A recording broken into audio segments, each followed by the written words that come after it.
Daryl Johnson, Tony Siragusa, the Rams trying to put a capper on a big win against the Seattle Seahawks and leading 20-12. And Steven Jackson, the rookie, carrying the ball to about the 10. It's been a game in which Mike Martz threw down the gauntlet during the week, challenged his team, and they responded. 17-0 lead, coming out big. Great defensive effort, and now running the ball to kill the clock at the finish. And they've overcome a lot of adversity during the course of the game. They lost Torrey Holt early. They've had an ejection to Orlando Pace, a suspect offensive line coming into the game after their performance last week against the New England Patriots has been the difference in this ball game. They have done a great job protecting the passer and making running lanes for Marshall Faulk so they can kill the clock here at the end of the game. 2-minute warning here in St. Louis.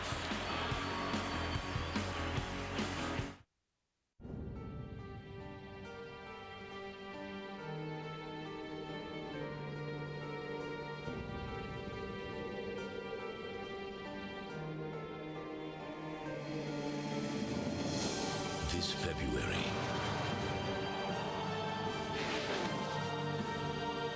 destiny will unfold and champions will rise.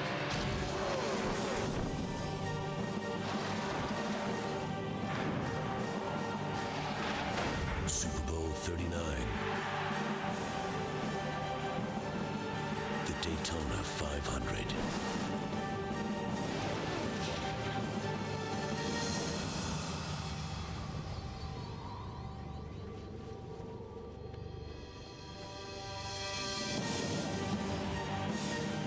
Sports' biggest events, only on Fox.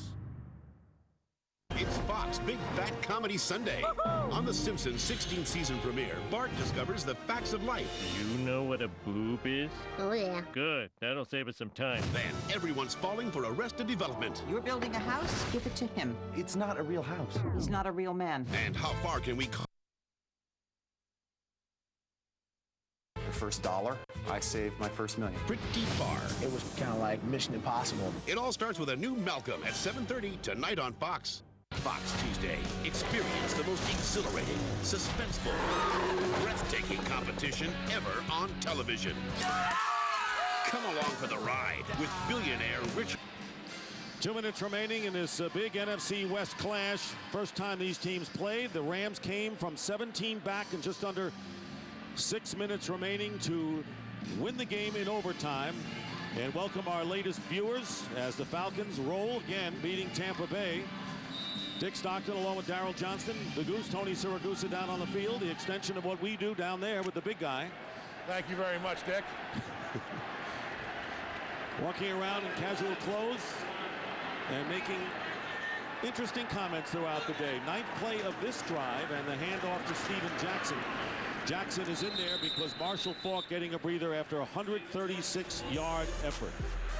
Well, Mike Martz said he was going to throw caution to the wind today in his play calling, and he stood true to that early in the game as the St. Louis Rams jumped out to a big lead in the first quarter. But since that time, both defenses have played extremely well, and it's been a battle of field goals.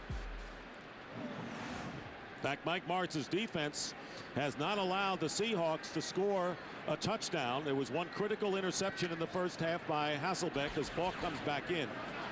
Vikings and Packers coming up for many of you. Second half for a doubleheader, the Giants and Cardinals for some of you. And the handoff to Marshall Faulk, juking his way down to the 5-yard line. And for the running backs, it was their kind of day as Sean Alexander, 176 yards, averaging 8 yards.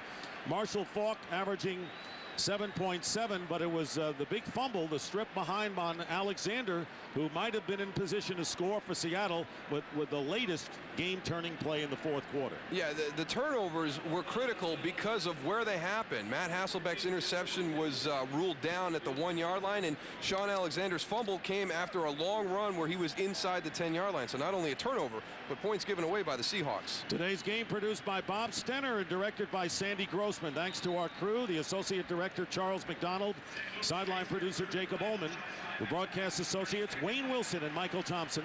The technical producer is Bob Muller. The pregame show was produced by Scott Ackerson and directed by Bob Levy.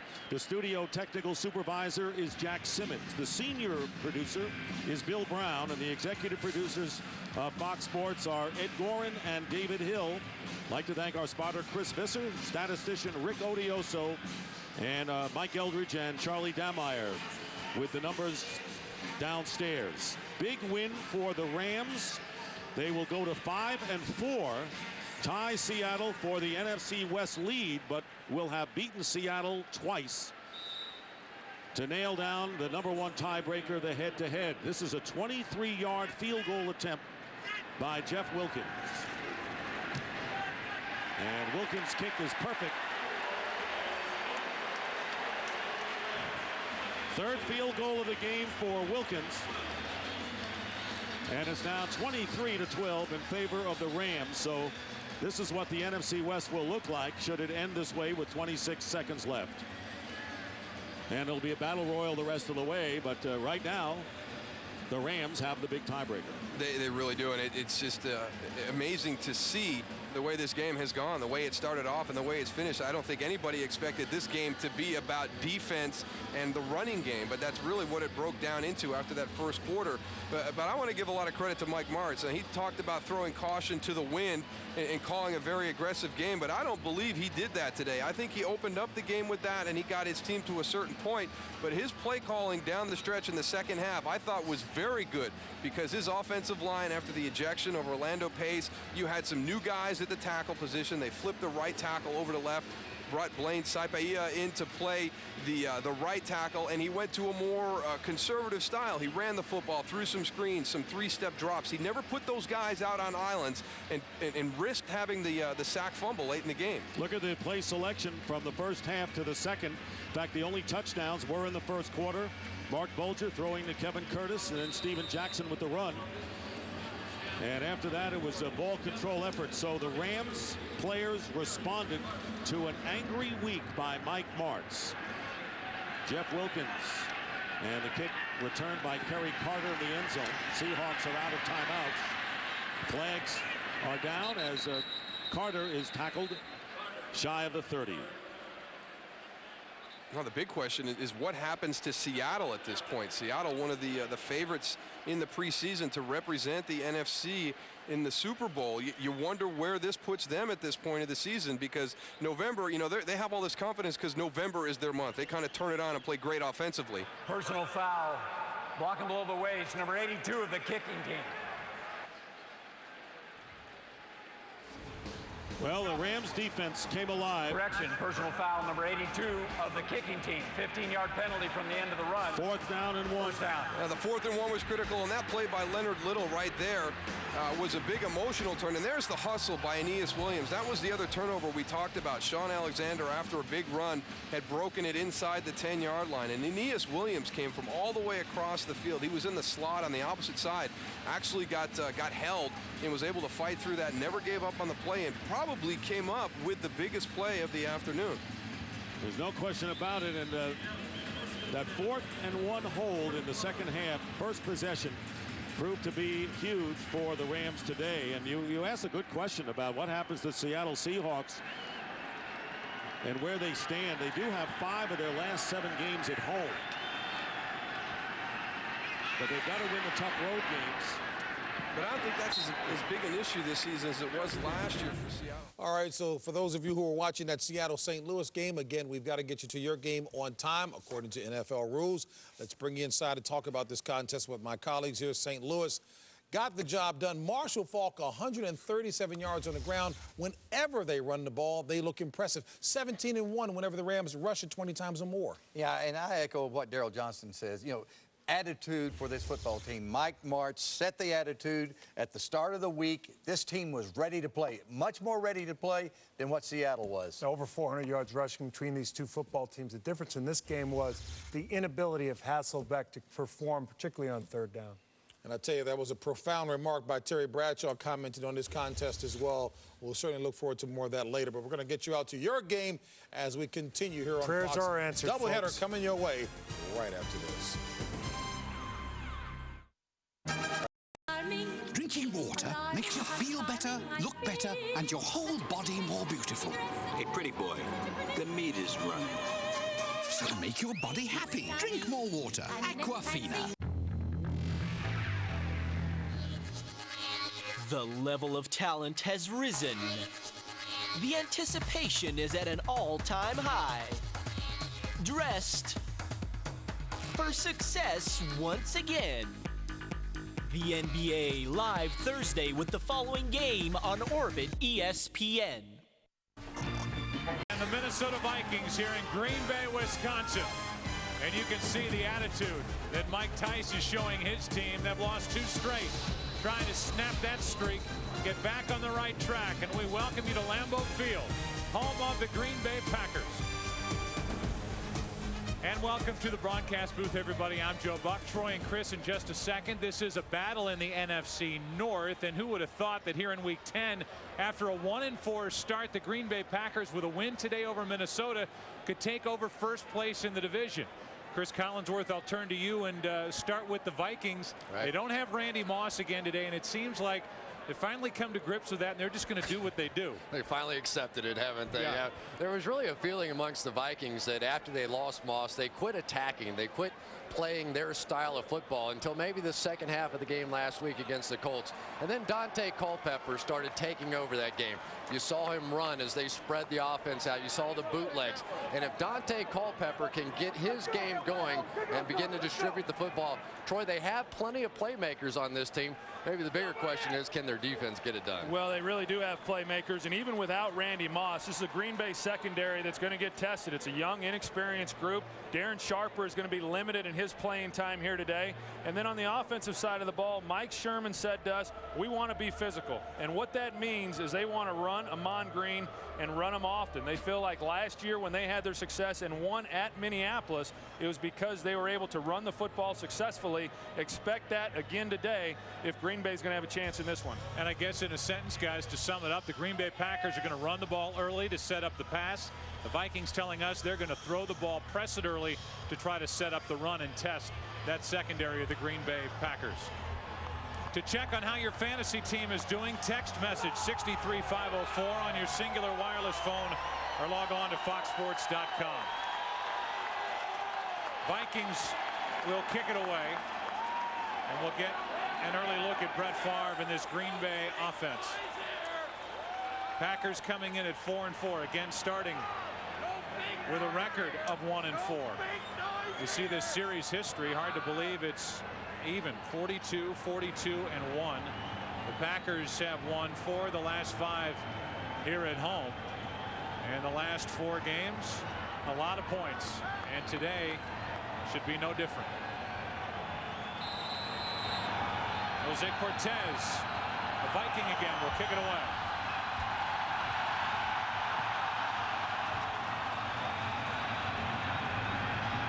Kickoff is taken from inside the 15 by Davenport. Penalty flag on the play, and Davenport is out across the 30.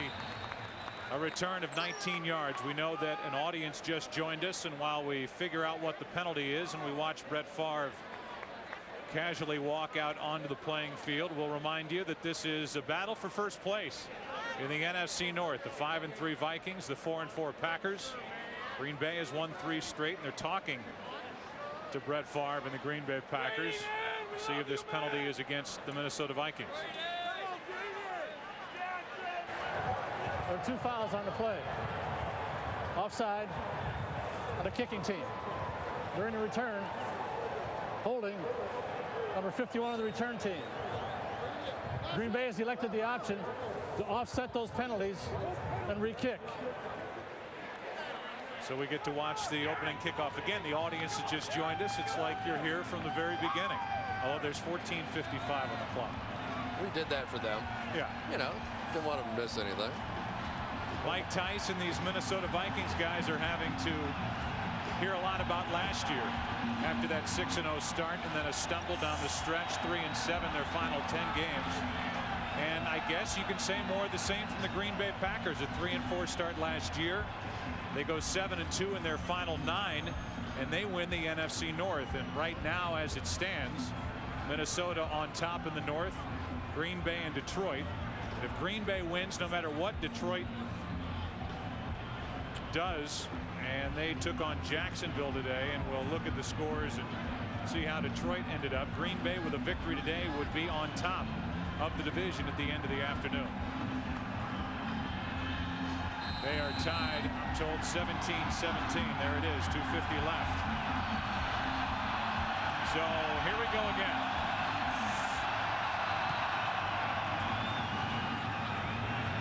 This time it's not Davenport, it's Ferguson. And Robert Ferguson gets it out to the 27, a return of 17 yards, and we look at the offense for the Green Bay Packers. They come in 4th best in the NFL, averaging just under 400 yards per game. And guys, this is the reason why this offensive line, even without Mike Flanagan, their great center who is lost for the rest of the year, that's the strength of this team. They set the tone, Joe, for this offensive football team. And even without Mike Flanagan, Gray Rugemer, who has taken his place, has stepped up, and he's gotten better each week. Green Bay opens up with 4 wide receivers on the field, and the first pass is complete to Donald Driver, a gain of 6. A look at the defense, which has not played well. 28th in the NFL, a star, a young star. The defensive tackle spot is Kevin Williams. He already has 6 sacks. And Chris, the question marks and the troubles for the defense, the linebacker position, especially with the pass defense, and you see Brett Favre on the very first play coming out spread out. Now they hand it to Amon Green, and Green is brought down just shy of first down yardage. He got 4. You know, I think when you look at this Minnesota defense and what they've been able to do, their pass defense, looking at it, appears to be the real weak spot of this defensive football team. But the reason that you would think that is because they have been playing with the lead most of the time. Teams trying to get back into the game have had to throw the football. Their run defense, as far as yards given up per carry, last in the National Football League. On 3rd down and 1 behind that offensive line, they hand to Green, and he has a first down for the Packers. And for Mike Tice, this was a week in which he really jumped all over his defense. I thought in some ways sort of challenged them, embarrassed them, walked into a meeting room this week and essentially told his defense, look guys, all I have done since I've been the head coach here is draft defense. Look at all the #1 draft picks on this side, even compared to how many we have on the offensive side.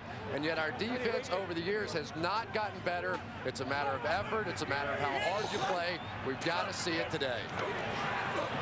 On first down, a toss to Green. Nice gain on first down as he gets it across the 45, a gain of 5. I know you go back to last year, and some of the problems that Minnesota had defensively were that teams were able to run the ball along the perimeter because they did not have overall team speed. We still feel, Green Bay that is, feels that they can still get out on the edge, as we saw right there. Even though they've got speed, they think they can get bodies on bodies and run the football successfully. 2nd and 5. This is Davenport for the first time today, and Najee Davenport is brought down right at the marker. It depends on the spot. E.J. Henderson on the tackle, and we'll see where they place it. What a nice changeup Najee Davenport is to Amon Green. He's a different kind of back, a big, powerful, physical running back, and a defense gets locked in and trying to stop Amon Green. You bring Najee Davenport in there, and he just presents an entirely different problem.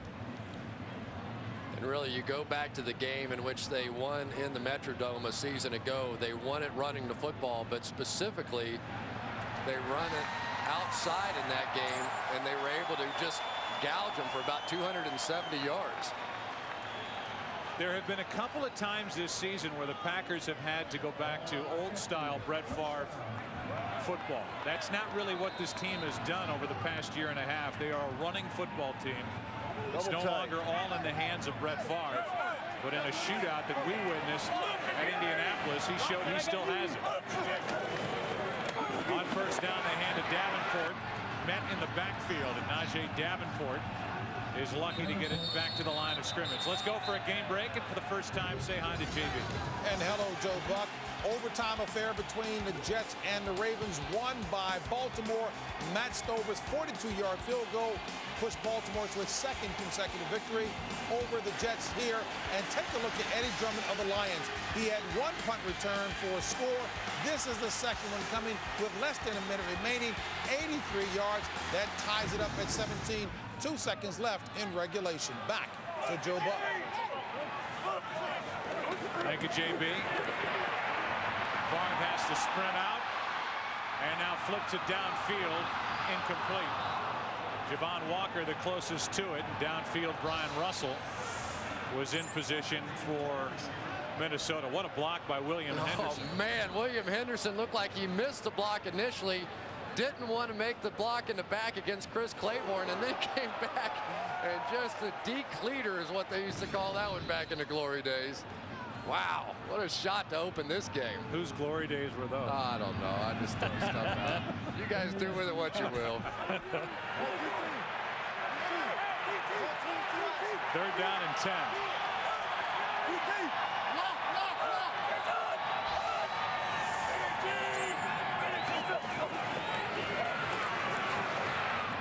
Another deep ball. Again, it's Javon Walker. What an adjustment!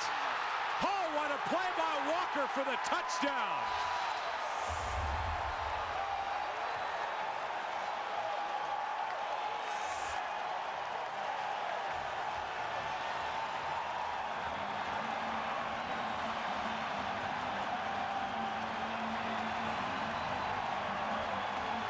Take a look at Javon Walker. One of his strengths is he's got deceptive speed. He's able to run up on a defensive back before the defensive back even knows that he's on top of him.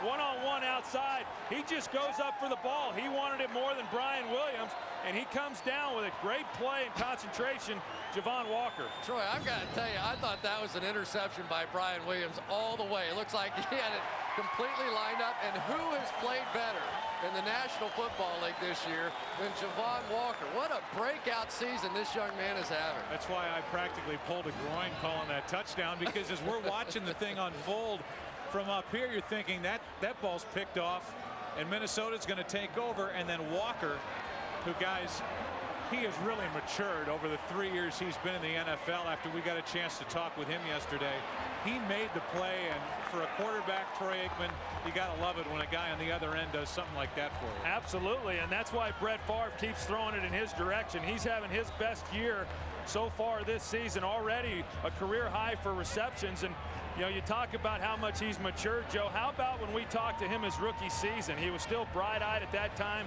very cocky, a little overconfident. And then yesterday, visiting with him, you could tell the maturation process that he has gone through, and he's gained the confidence of Brett Favre over the course of this season, and Brett continually gives him opportunities, and he continues to deliver. And Brett Favre looks down and goes, yeah, just another perfect throw. No problem, I got it. I haven't lost a thing. Now it goes over to Randy Moss and Dante Culpepper. This is really the kind of game we expect, though, today, with the two defenses on the field and the two offenses.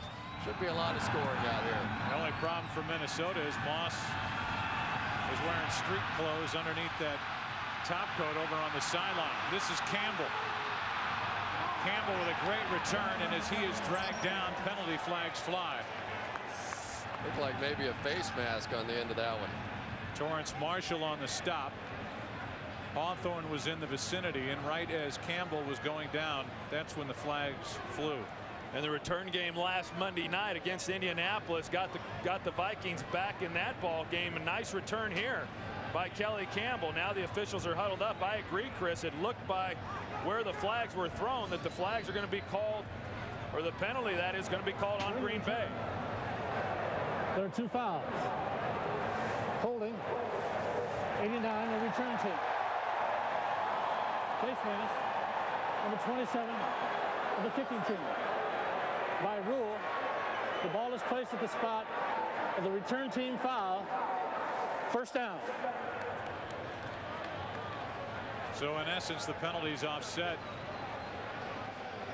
And from the return team's foul position, which is back inside the 30, they place the ball at the 29.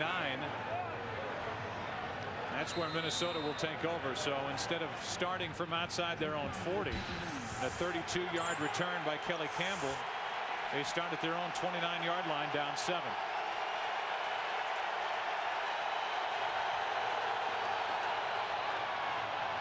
They hand it to Bennett. Michael Bennett, former star at University of Wisconsin, picks up 11. Bauju on the tackle. Take a look at the offensive line. Nat Dorsey has taken over at right tackle, playing for the injured Mike Rosenthal. Backs and receivers. From a no-huddle attack.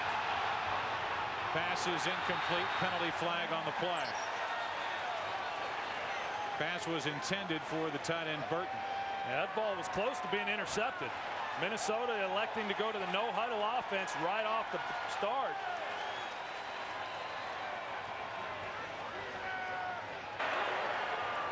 Holding. Offense number 74. 10-yard penalty. Repeat first down. Chris, they get Bryant McKinney, who has probably been dreaming about Dwight Freeney all week. You know, and Dwight Freeney's a great player, but that was a nightmarish game he had last week against Freeney. A couple of sacks he gave up and would have given up one to KGB there except for the hold. First down and 20. Ontario Smith gets 2. You know, you go back to Brian McKinney and the problems that he had last week. Of course, Monday night in the Dome at Indianapolis, in a very difficult position for him to be in, going against one of the premier pass rushers in the National Football League. One of the areas where Brian McKinney has had problems is going against a speed rusher. He certainly is going to face that, as we just saw against KGB. Not quite the speed that he faced last week, especially playing on grass, but he has had problems in the past with that type of rusher. Now they've got Campman on that side. Vikings had a tight end next to McKinney, and Culpepper is flushed and flips it incomplete. Ontario Smith, the intended receiver, and while it's a 3rd down and 17, we'll look at the defense for the Green Bay Packers, and what a difference big number 75 has made. Grady Jackson.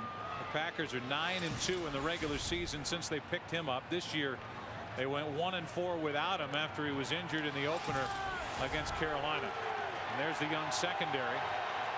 The rookie Ahmad Carroll, their 1st-round pick out of Arkansas, and Jew is starting for Darren Sharper.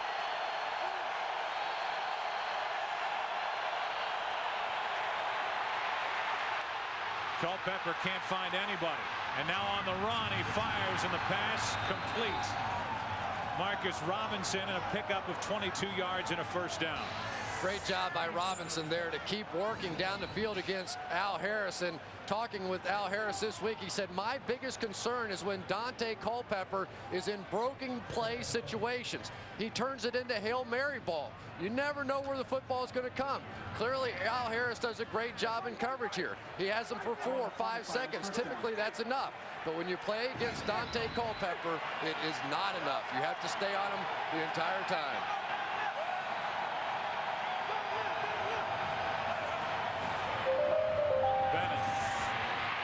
Nothing.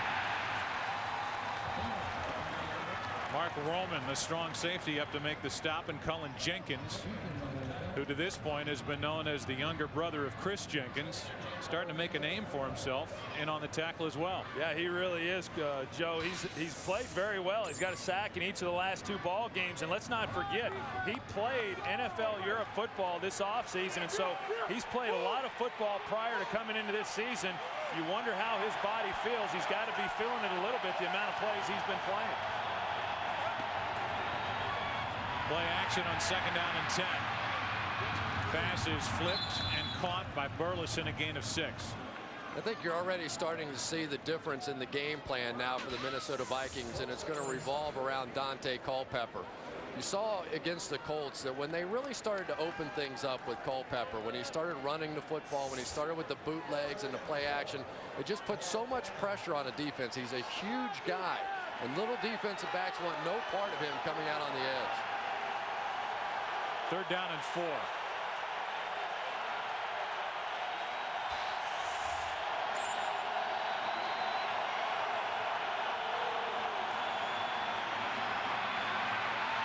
Culpepper drops it off. That's Mo Williams. First down, Minnesota inside the 25. Mark Williams at the 22, a gain of 17.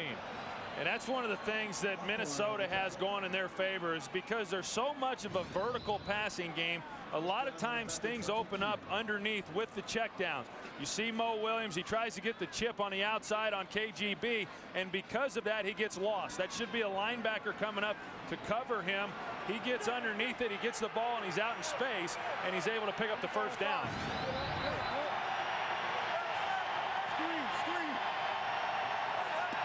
See the Vikings trying to accomplish something they haven't done all year. Culpepper, he'll run. Campman there for Green Bay to force him out. But Culpepper, they're going to mark him shy of first down yardage. He got 9. You know what was really interesting? On that play, you could hear somebody from the Packers defense yelling, screen, screen.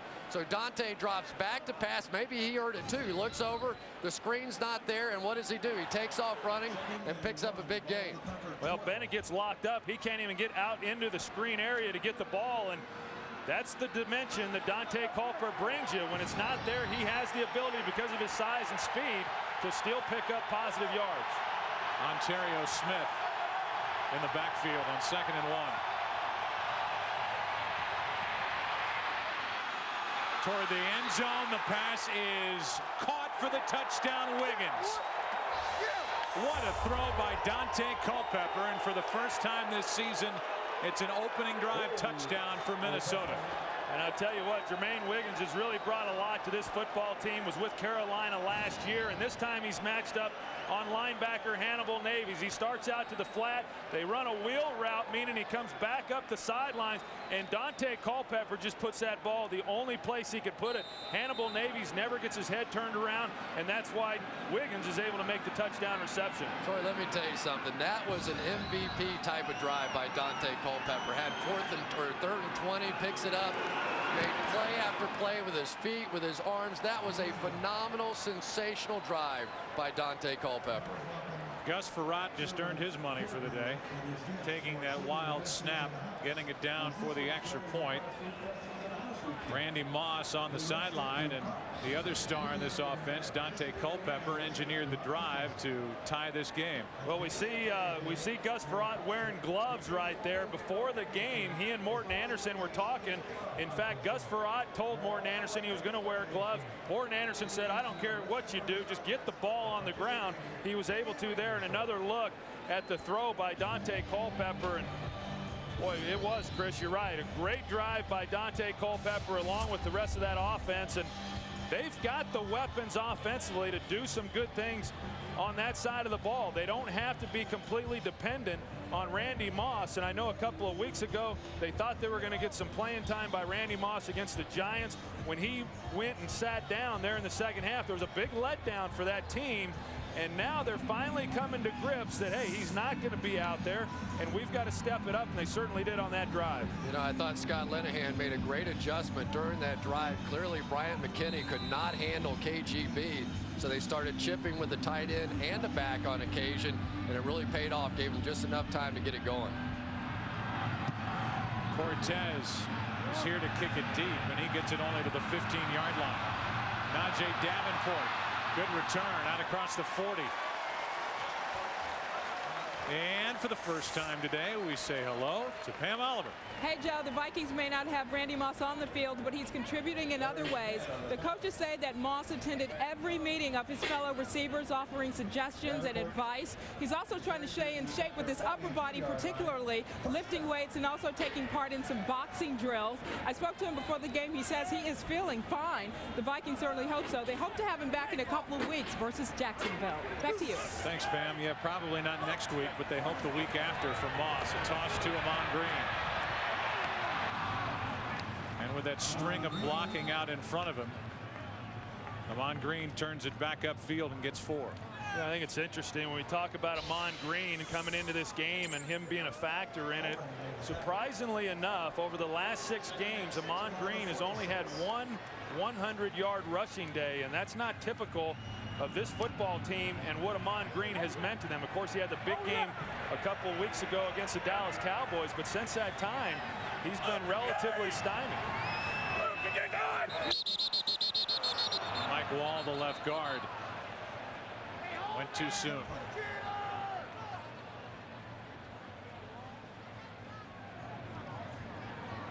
Ball start. 68 offense. 5-yard penalty.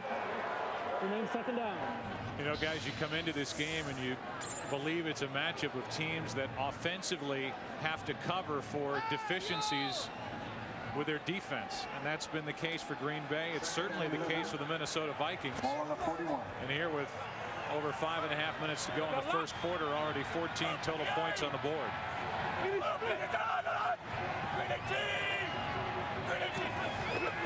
Second down and 11 and a draw play. Handoff to Green. Kenny Mixon on the stop, a gain of only 2. You know, as a quarterback, Joe, I know sometimes when I was playing, we'd get ready to play the San Francisco 49ers, one of the most prolific offenses at that time, and you run the trap of thinking you've got to score every time you get the ball, and I think sometimes you got to guard against that. And I know in talking with Brett Favre, he said, you know, there's a tendency for us to think, hey, let's run the ball and take time off the clock and keep their offense on the sidelines. He said, forget that. Every time we have the ball, my approach is that we're going to have to score points in order to keep up with the Vikings. Third down and 9. Three spot.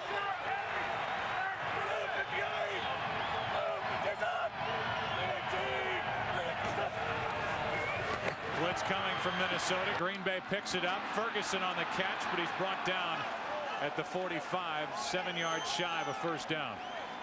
Winfield on the stop. And these days, the Vikings believe Winfield has been worth every dollar they gave him to come over from Buffalo. As Mike Tice says, Chris, he's got a passion to get to the football. Yeah, he really did. Brett Favre missed an opportunity for a huge play on that one, though. David Martin came wide open, and Brett had already made his decision. He may have had a touchdown on that one. You know, last week, Joe, Winfield lined up at weak side linebacker. Awful punt off the side of the foot from Barker.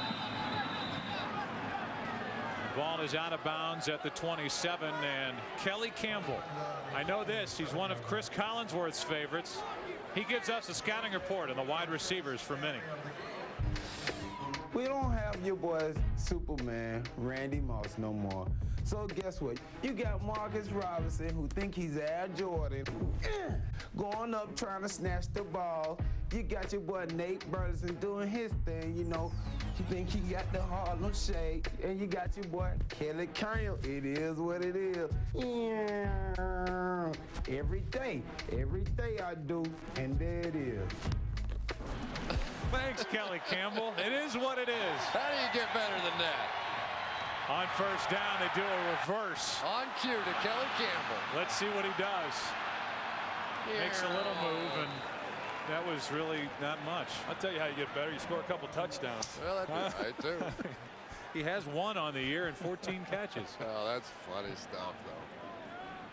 I've never seen you as enamored with a player as you are with Kelly I Campbell. just think that, and really Dante Culpepper said it better than I can. Every team needs somebody like that. It keeps you loose, and no matter how bad things get, make you laugh a little bit, have a little fun. It is just a game after all. And one thing he said about Campbell was, though, he's very smart. He knows how to play the game, and he's got a lot of speed. On second down and 8, the pass is incomplete, and we welcome a new audience. We've seen 2 touchdowns. And we look back on the first 10 minutes or so of this first quarter. The touchdown throw from Brett Favre to Javon Walker, a tremendous adjustment at the end of the play. Put Green Bay on the board first, and then Dante Culpepper answered. The touchdown throw to Jermaine Wiggins. Beautiful throw, and it's 7-7. A battle for first place in the NFC North. 3rd and 8 for the Vikings.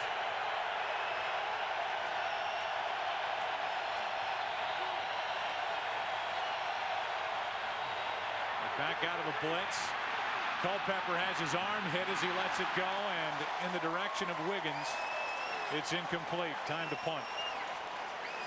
Nice job there by Green Bay defensively. One area where they have been very good this year is on 3rd downs. And in fact, they are 3rd in the NFL, only giving up 29% on 3rd down. That time they showed a blitz look, but on 3rd and 8 they pulled out of it. They played coverage and Dante Culpepper, although plenty of time to throw, nowhere to find a receiver. And they had Biamilla that time on the offense's right side, trying to get away from all the chipping and extra help on the other side.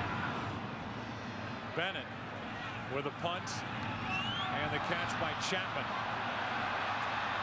Antonio Chapman keeps it, and these teams have come out to hit today. 38-yard punt, 2-yard return, and Chapman is taking a little extra time to get up.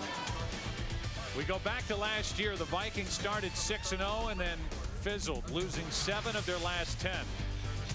And while that was going on, the Green Bay Packers, who had started 3-4, went 7-2 down the stretch, with Brett Favre and that fractured right thumb carrying this Green Bay Packers team to the top of the NFC North.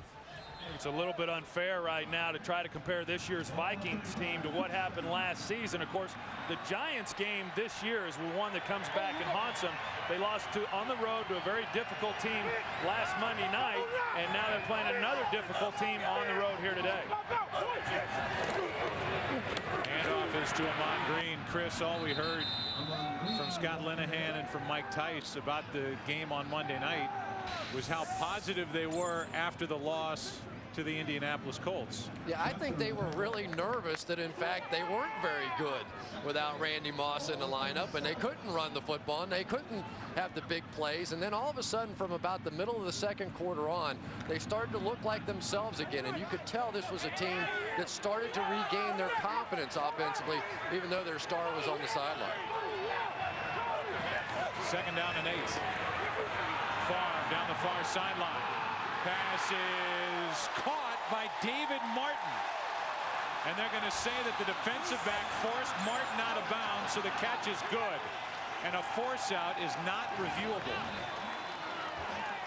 Well, you got Brian Russell lined up on a tight end, David Martin, and David Martin shows you the kind of speed he's got right there. I don't think Brian Russell anticipated David Martin being able to just run right by him. And again, a great throw by Brett Favre puts the ball on the sideline, and this looks like it's going to be a challenge. You can't do it. Well, if they've ruled force out, there is nothing to challenge.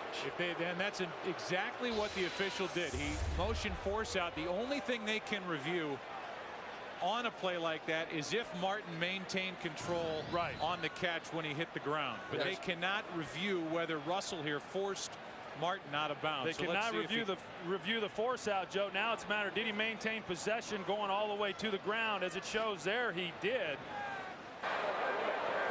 Minnesota, the challenge of rolling on the field, but the player received the ball and was forced out of bounds. The challenge is that the receiver did not maintain control of the ball throughout the process of completing the catch. You know, Joe, we saw this in the game a couple of weeks ago against the Giants, where Mike Tice was very quick to throw out the challenge flag, where I think if he'd have watched a couple of replays, or at least the guys upstairs would have watched it, it would have been fairly evident that, yes, they had the force out, so you can't challenge that. Now, did this ball move at all? I think the answer is pretty clearly no, so he's going to cost himself one of his challenges here. This is a wasted challenge. Absolutely. Whereas if they had seen it and watched it upstairs, they would have told him don't do it. But here's David Martin, who has only 4 catches all year going down the sideline, and whether he was forced out or not, he really showed a lot of athletic ability for a big body to go downfield and make that catch.